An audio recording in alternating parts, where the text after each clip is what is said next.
Hola, hola, sean bienvenidos a un nuevo video y hoy vamos a hablar un poquito más sobre el código de ética. Primeramente, ¿qué se les viene a la mente cuando escuchan código de ética? Pues para mí es el conjunto de normas y leyes que influyen en la conducta de un trabajador y de igual manera en la conducta de la misma empresa. Se sabe que se utiliza generalmente cuando una persona empieza a ejecutar un empleo o una profesión.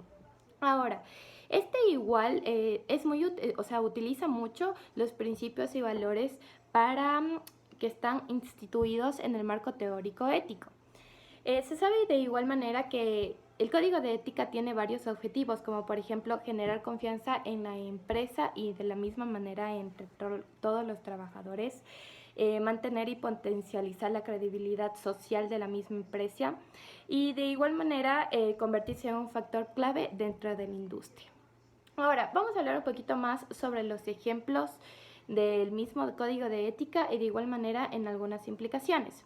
Por ejemplo, a los deberes se les reconoce como responsabilidades que una persona debe realizar. Así que, por ejemplo, un trabajador debe tratar con respeto a cada uno de los trabajadores de la empresa.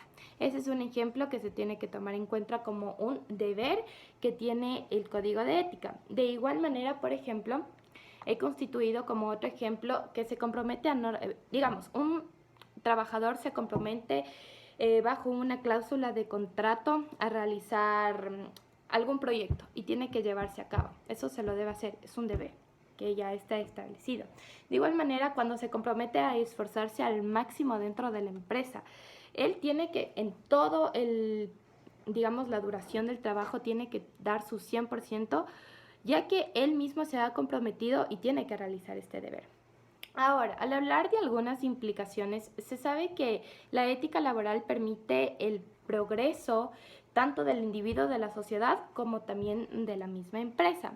Así que como algunos ejemplos he encontrado, ¿qué implica, digamos, la profesión de ser médico? Implica de que él lo que quiere es obtener el bienestar del paciente y su propia salud. De igual manera, un juez. El juez se ocupa de dar justicia a la persona agredida, etc. Esa es otra implicación del código de ética. Y por último tenemos el ejemplo, obviamente, la universidad del maestro. ¿Qué es lo que le importa al maestro? Que nosotros tengamos una educación muy buena para nuestro futuro profesional. Ahora, por otro lado, vamos a hablar un poquito más sobre los artículos del Código de Ética Mundial del Turismo. Como por ejemplo, el primero nos habla de la contribución del turismo al entendimiento y al respeto mutuo entre hombres y mujeres. ¿Esto qué quiere decir? Por ejemplo, los agentes del desarrollo turístico, los propios turistas, tienen que poner su total atención a todos los recursos y aquellos elementos que hacen de ese lugar algo turístico. Por ejemplo, ya sean las minorías nacionales, ya sean pueblos y nacionalidades, tienen que respetar. Y por ejemplo, si los de la comunidad son receptores del turismo, tienen que tener una buena comunicación con los agentes del desarrollo, es decir, con los que les van a ofertar el paquete. Ahora tenemos, por ejemplo, por segundo, el turismo instrumento de desarrollo personal y colectivo. En sí, el turismo es un factor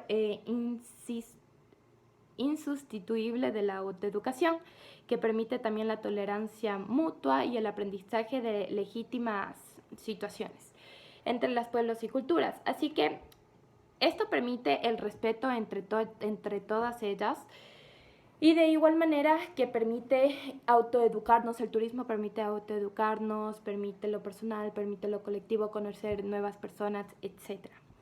Ahora, al hablar del tercer artículo, encontramos el turismo factor de desarrollo sostenible. Se sabe perfectamente que el turismo muchas veces ayuda a salvaguardar el medio ambiente.